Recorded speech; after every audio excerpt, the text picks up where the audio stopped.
let's see here. What do we got? Let's kind of look at the high points of this stuff, just so we get it. Okay. So what we're doing here, we're moving in a circle. So important thing number one is that velocity is the radius of the circle. Oh, whoops. Okay, thanks. There we go. That'll come in pretty quick. So velocity is the radius of the circle times the angular speed. So that's what we got there. So we got velocity is the radius of the circle times the angular speed. We call angular speed theta dot. If you took physics, you might have called it omega. But you can call it whatever you like. It's just angular speed, okay? So that's probably important point number one, okay? Now, anytime something goes in a circle, it's accelerating inwards towards the circle. The radius doesn't have to change. The radius can be the same, but it's accelerating in towards the center of the circle with a magnitude of v squared over r. And that will happen anytime an object moves in a circle or a curved path of some type.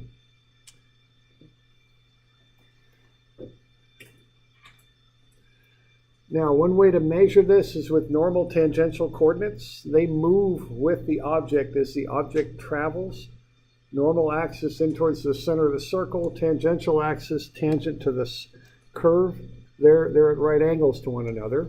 We can create unit vectors for the normal and tangential directions. The velocity is always just tangential, okay? There's never a normal component of velocity. So velocity is v times u sub t plus 0 u sub n. There's acceleration, which there is always a normal component of acceleration, v squared over r in the normal direction. Okay.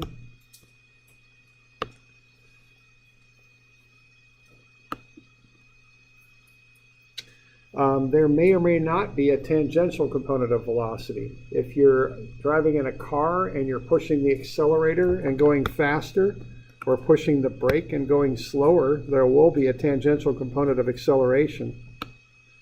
However, if you're doing neither and you're just going at a constant speed, there won't be. Okay.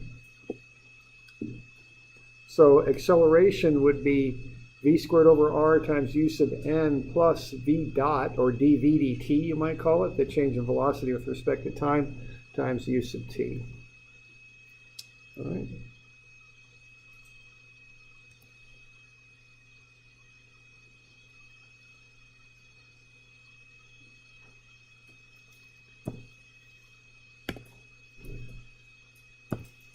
So let's have a look at an example here. This isn't in your book, I don't think. Let's say we got a car traveling on a curved road. We've got the velocity of the car at 60 miles per hour. 60 miles per hour is 88 feet per second. Let's say we are pushing on the accelerator at 9 feet per second squared. What's the total acceleration of the car? And why don't you put the components of acceleration on the sketch in their proper directions? So that car is going around a 400-foot radius curve at 88 feet per second. We're pushing on the accelerator, so the speed of the car is increasing at 9 feet per second squared. Let's find the total acceleration of the car at that instant and put the components of acceleration on that sketch.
gravity, keep in mind, accelerate.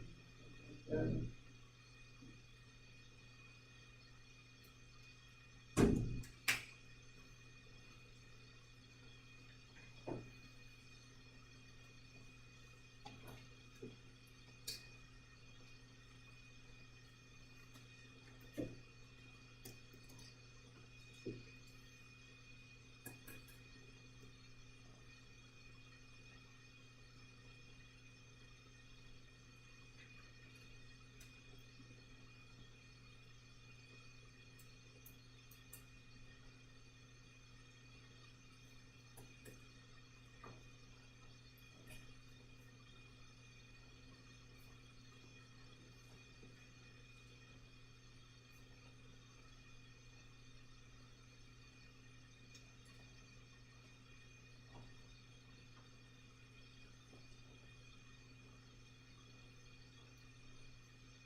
yeah, one moment. You kind of like.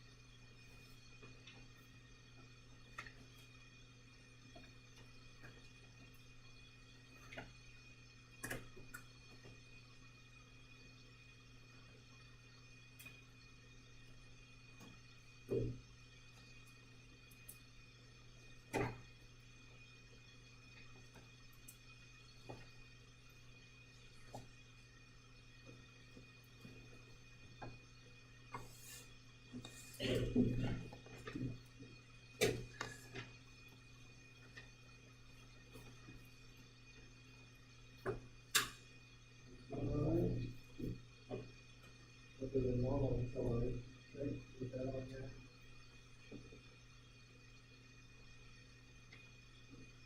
So if you get the magnitude, you got to point in the proper direction. That's what we want.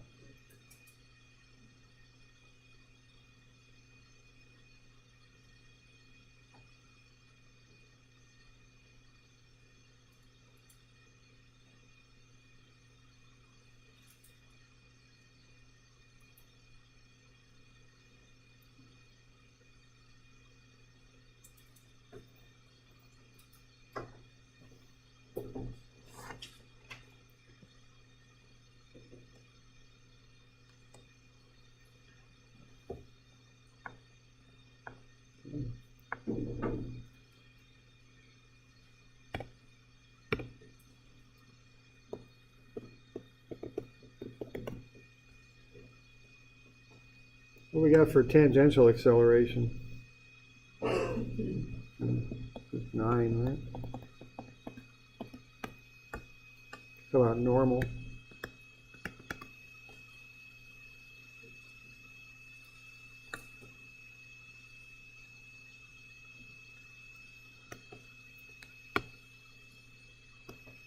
Okay, so the tangential is just how much it's speeding up. See, that's going that way. We good with that? Because if you step on the gas, you're just going down the road faster. Okay. And then the normal is the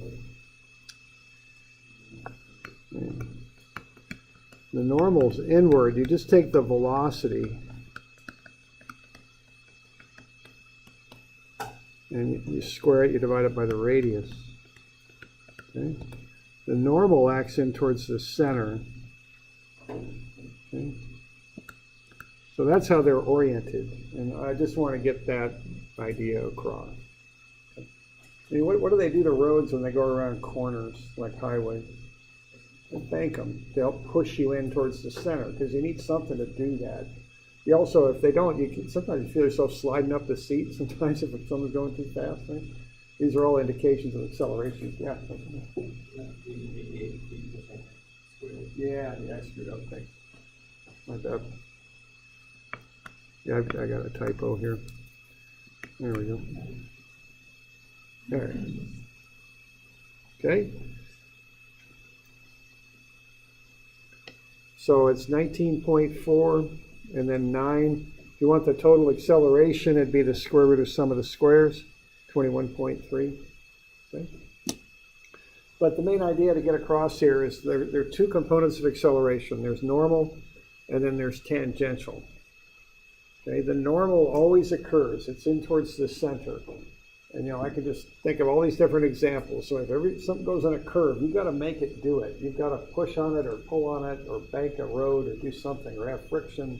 Something's got to make that happen, okay? Something that'll push it or pull it in towards the center. So that always occurs. Even if you're not stepping on the gas, you've got that acceleration. Now, the other one that's kind of optional is the tangential. In a car, that's when you're either, if it's a positive acceleration, you're pushing on the accelerator, stepping on the gas. If it's a negative acceleration, maybe you're stepping on the brake. Okay. All right.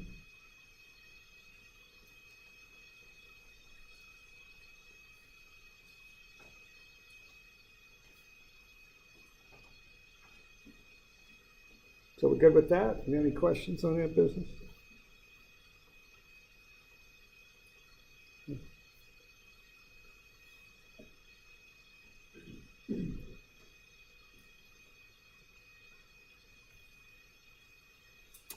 All right, now let's apply this on an example here. Let's say we got some sort of mechanism here and we're spinning this thing around a circular shaft. We got the radius and the speed. Okay, now, once again, I don't need to harp on that, but do you see the form of that sentence? At t equals 0, this such and such is happening, okay? That's telling you two things that are occurring together. All right, that's what that sentence is doing. All right. The velocity, the speed of the collar increases at 0.18 meters per second squared, okay? Find the velocity and acceleration of the collar when t is 3.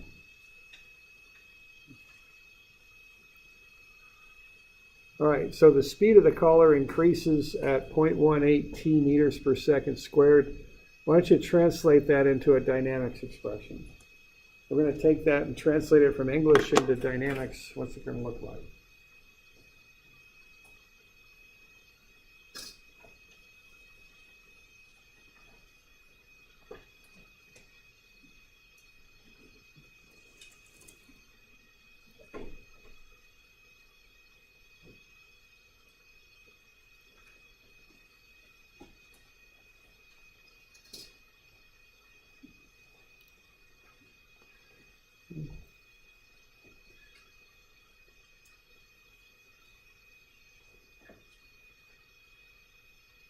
Okay.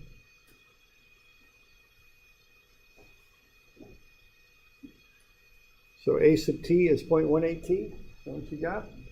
Because that's a tangential acceleration. That's going down the path, okay? All right. Now, we probably want to get that into a more useful form, though, right? So if we're going to do some calculations with that, how do we write out a sub t? Yeah, dv dt. Or, yeah, actually, yeah, dv dt, right? Okay? So this is just kind of the thought process here.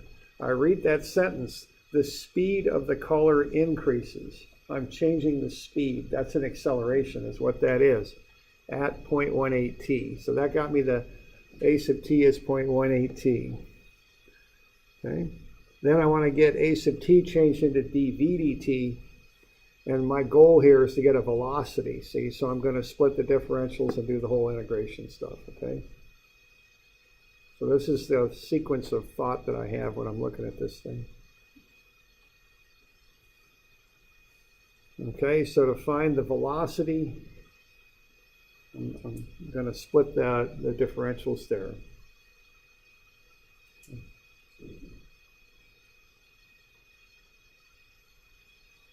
So dv is 0.18 t dt. All right.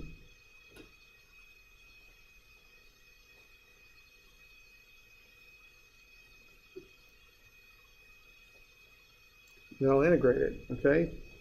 Now integrating is actually, my mind serves a couple of purposes. First thing it is, it's fundamental definition, means I'm adding something up over some interval. But the reason I'm doing this is I get those little dVs and dTs. I want to add them up and make them bigger so they turn into Vs and Ts. Then I can work with them. See, those dVs and dTs are too small. They're just little infinitesimals, they call them, or whatever you want to call them.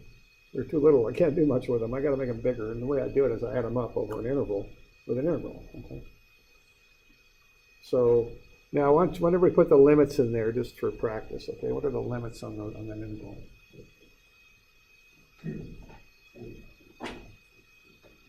Yeah, just have a look at the sentence and how it's written, and just pull the values right off the page. No, nothing fancy there. You're just reading and filling stuff off the page or something.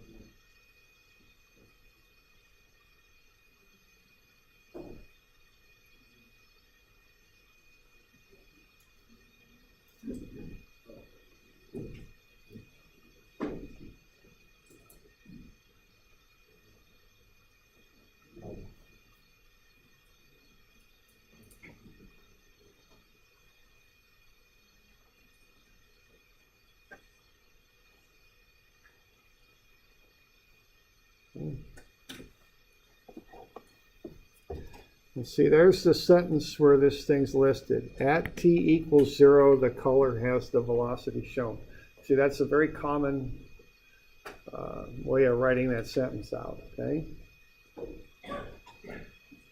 It's telling you when the time is 0, the velocity is such and such, and sure enough, you got a dV there. See, that'll get a dV, you get a V-type limit in there, okay? That's the tip-off to that. That's why that works. Okay.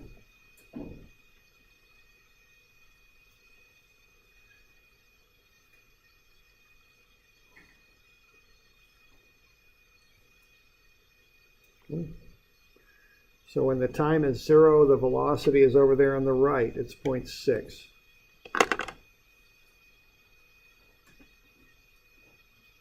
So that goes in as the lower limit. Upper limit I like to leave as variables. So I can go ahead and do the integrals. dV, if I add up a bunch of dVs, they just add up to be V. If I add up a bunch of 0.18 t's over an interval, that'll come out to be 0.09 t squared. Okay. Are you doing all right with that?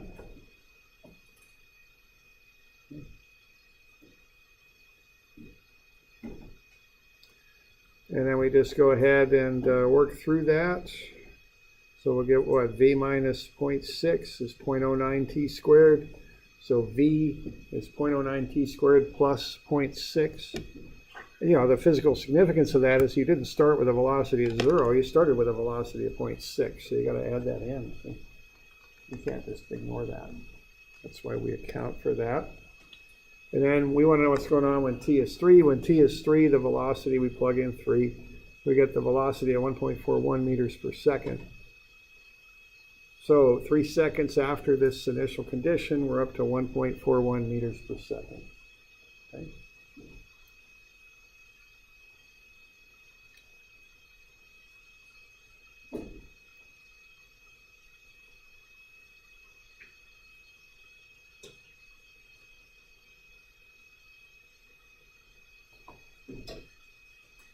You doing all right?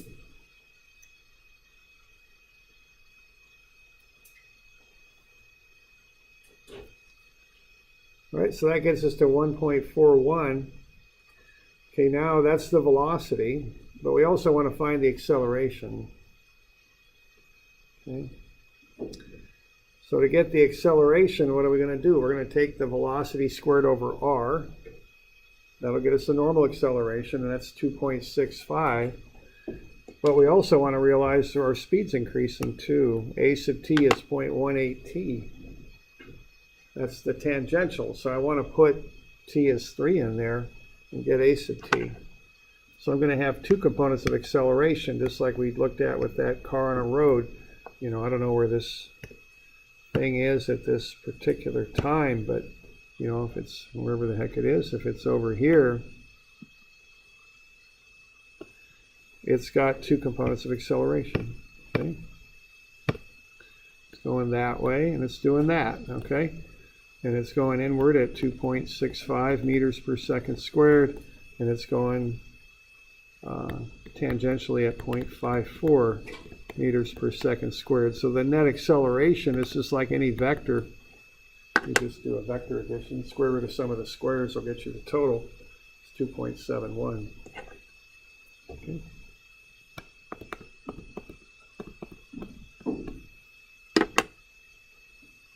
So we're doing all right with that?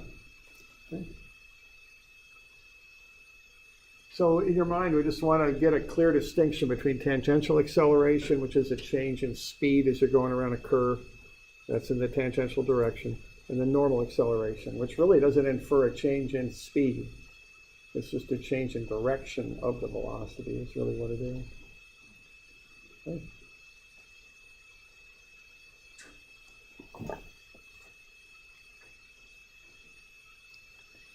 So we good with that?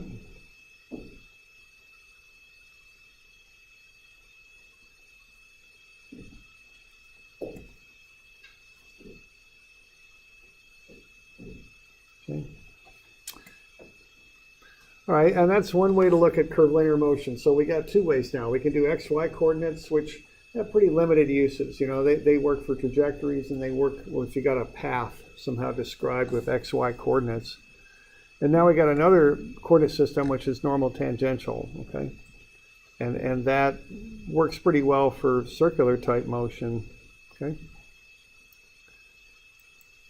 Now there's yet another way we could do this, and that's using polar coordinates, which you might have dealt with in math classes before. We're going to use them in maybe a little different way, but you might have run into these before. So let's have a look at polar coordinates.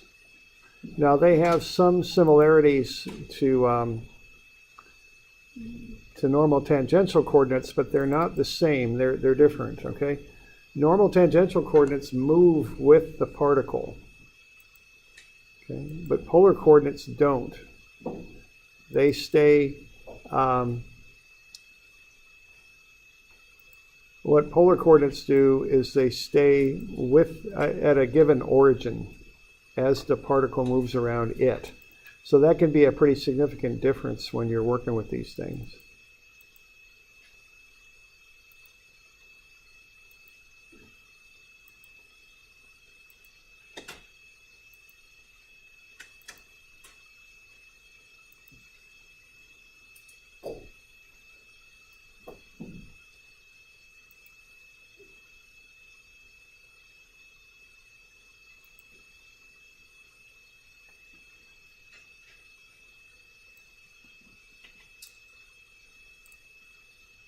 So let's have a look at those.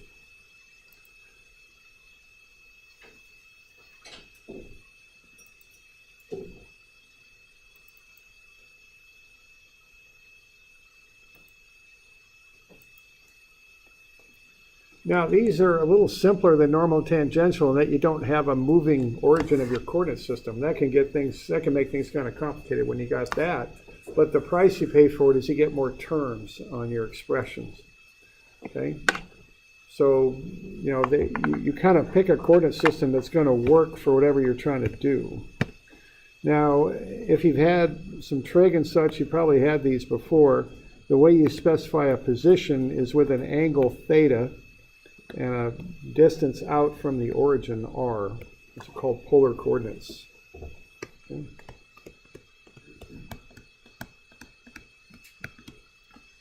Now we're going to generate unit vectors off of these things.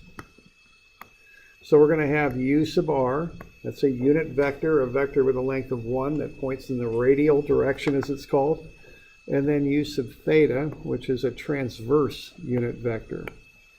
Now there's a 90-degree angle between these two unit vectors, okay, as there always are with unit vectors. So let's have a look at this. So let's say we've got an object and we want to describe its velocity around the origin using polar coordinates. We now have two possible velocities. The first one we've already seen something like it, and that's r theta dot, and that would be in the transverse direction.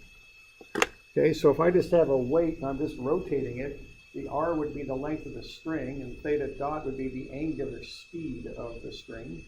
If I combine those together, I get the speed of the weight at the end. So if I increase the angular speed, I'm going to make the thing go faster, right? Because I've got r theta dot. But now, being as I have a set origin, I have the potential for a second component of velocity. Not only could I spin the weight on the string, I could feed the string outwards. And if that's the case, what's happening is the weight is moving out away from my hand. And that's a second component of velocity. And that would be r dot, the time derivative of the radius. Okay? So that's the rate of change of the radius length.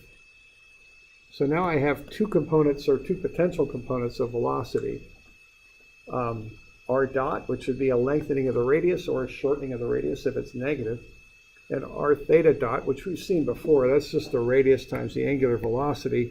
That's the transverse component, as we now call it, theta being transverse. Okay. So we good with those?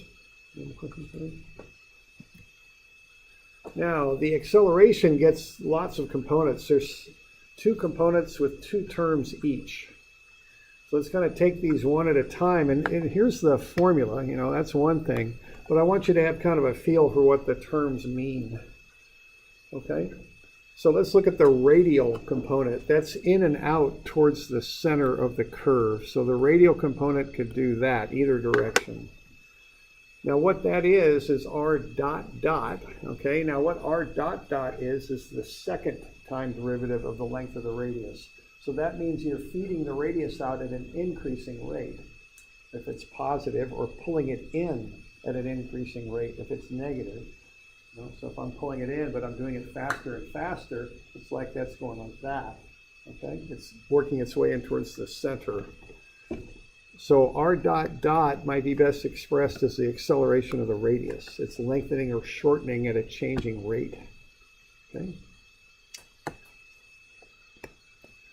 But there's another term too, and that's just the normal acceleration.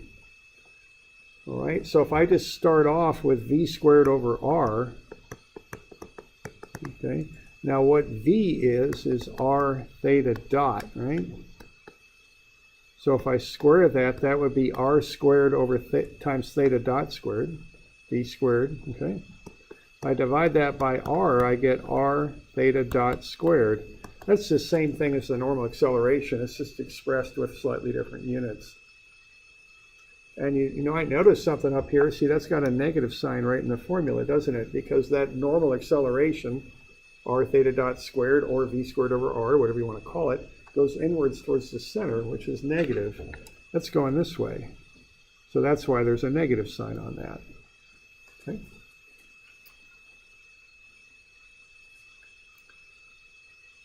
So there are the radial terms that go into the radial component of acceleration, two of them, r dot dot minus r theta dot squared.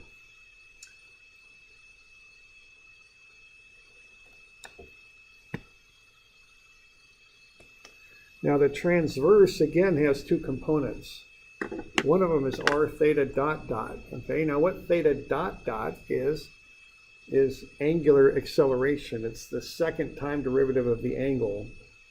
Okay, so if I start spinning this weight and increasing the rate that I'm spinning it at, that will make that weight accelerate. Okay, so if I start increasing theta dot as I'm spinning this weight around, it'll go faster. That's an acceleration. So r theta dot dot is the change of r theta dot with respect to time. It's radius times angular acceleration. Okay. But there's a second component too. And that has to do if I hold the angular speed, theta dot, the same, but I feed the string out and make the radius bigger, but hold the same theta dot, the weight will go faster because it's going over a longer arc length in a given amount of time. So if I change that radius from R1 to R2, but keep the same theta dot, the weight will cover that arc length, which is increasing now in the same amount of time. So that's the second component of acceleration. Now there's a factor of 2 in this that comes from the mathematical integration that you would do to get there, but But that just kind of comes in from working through the calculations, okay?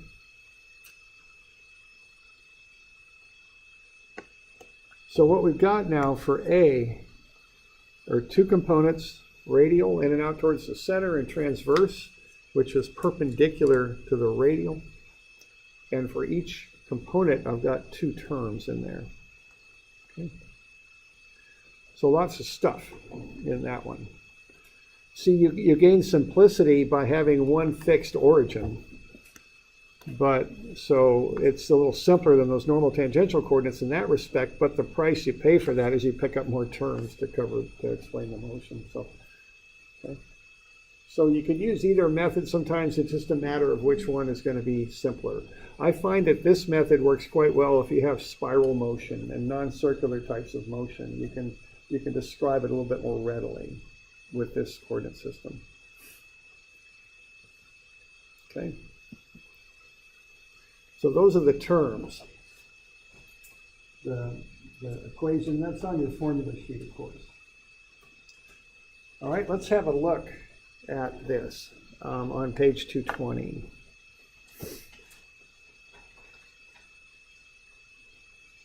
I guess for starters on 220, if these equations are used to describe circular motion, let's see what happens to them, okay? These equations are made for any general type of motion, but if they're used to describe circular motion, let's see what happens. Okay, what happens with circular motion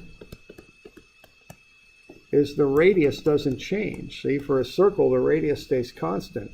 So what that means is r dot goes to 0, and so does r dot dot. There's no change of radius. So if you got circular motion and you use these equations to describe it, they get quite a bit simpler, okay? Because all the r dots zero out as to all the r dot dots zero out, okay? So V is just 0 u sub r plus r theta dot u sub theta, which looks a lot like the normal tangential, doesn't it? Same thing with the acceleration. You get negative r theta dot squared, which is the normal acceleration. That's the radial. And r theta dot dot, which is the tangential acceleration. So for circular motion, these end up looking an awful lot like the normal tangential equation. They're simpler. So the advantage that I see in these is if you got non-circular motion. Most particularly spiral motion seems to be very easily described with this system. And this is something that comes up in dynamics. You know, in statics, you know what to do, you just have to do it. You know what the method is, you just have to apply it. In dynamics, sometimes there's this step before when you got to pick which method you're going to use. And this is one example of that. We got 3 ways to describe curved motion now. You kind of have to know when to use which method. Okay.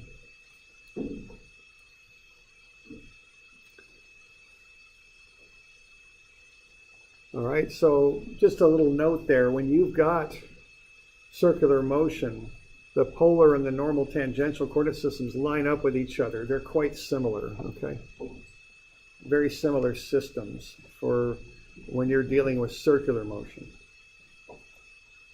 So if I've got a circular motion problem, which way I analyze it might depend on how the variables are given to me, okay? If I'm given velocity as v, I might tend to use normal acceleration. If I'm given angular velocity, theta dot, I might use polar. It's just easier to work the numbers out. Okay? So it might just depend on how the data is presented and as far as which method I would use.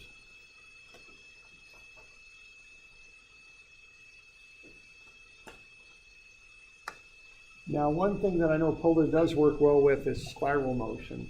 What spiral motion is a combination of a circular motion or a rotation plus a changing radius. I've got an example of that on 220. Let's say we've got a block there that's on a rotating platform and a spring pushing the block outwards.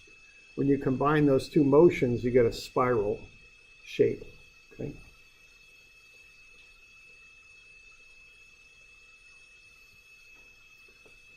Now, these formulas are kind of complicated, and what I like to do here is come up with a system that helps me work through this, because there's just so much stuff to plug in. What I like to do is realize there's 5, sometimes 6 variables that go into these. R dot dot, theta dot dot. Sometimes I need to know theta too, sometimes not. Well, what I often do if I decide I'm going to use polar is I get those things written down first, then I plug them in. I don't try and do both at once because I start getting confused and I start making mistakes, okay? But if I can break it into steps, a little simpler for me. So why don't you have a look at that and plug in R dot dot, theta dot, and theta dot dot. Just from the problem statement up above, what would you plug in there?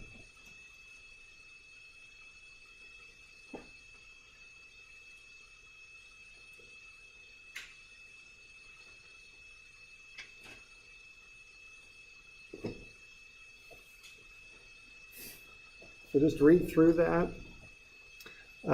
Look at the units too. They often are kind of a tip-off on which variable you're talking about. There should be a flat plate.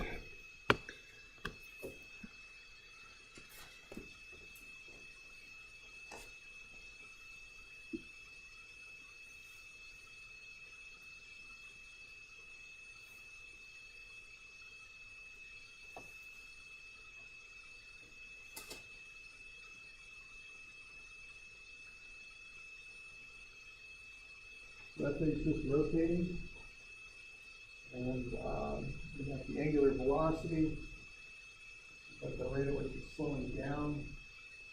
Spring pushes block B out from the center.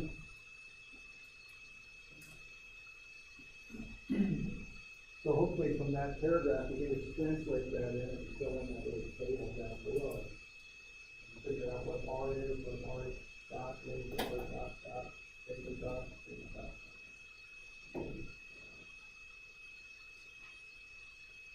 And the units are a tip off on this.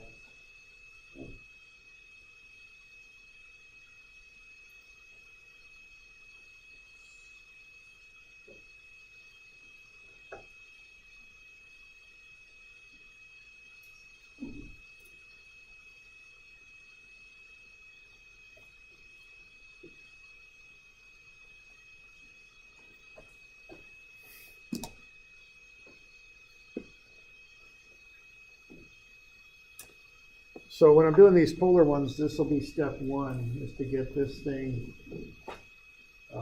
generated, so to speak, and then I plug into the equations. This is how I work through these.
We'll get into that. 0.5 meters for the radius, 1.8 meters per second for the R dot. That's the speed at which this thing is moving outward. So that's going out at 1.8 meters per second. Okay, then we got 2 radians per second coming around this way. And then we got the accelerations. Okay, 1.2 meters per second squared. And notice how the units kind of tell you what's going on there. And then it's slowing down. It's not spinning as fast. So that's 0.3 radians per second squared. That's where that negative comes from on that term. Is it slowing down? Yeah, question there. There's no right-hand rule in the positive sign You convention. can use that, yeah. That's a good point. I mean, the question is there a right-hand rule for the sign convention? Actually, this holds to the right-hand rule because counterclockwise is positive. You know, spin your fingers counterclockwise. But I tend to get a little looser with signs and dynamics. Quite often I'll call positive in the direction of motion. It just makes more sense to me. You know, I know that sign conventions are really kind of arbitrary. So I'll call motion direction positive sometimes. It's a little loose. You can as long as you're consistent, you can usually set up a system that works well for what you're trying to do.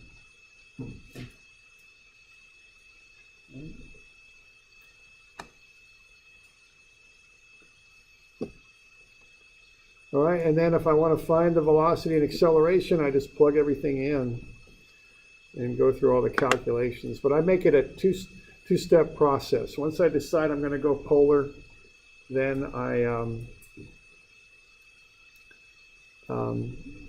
find those 5 variables. Sometimes you also need theta, so quite often I'll put theta in the table, whether or not I solve for it. And then once I've got those 5 or 6 variables, I just plug them all in. And I can come up with vector expressions for velocity and acceleration.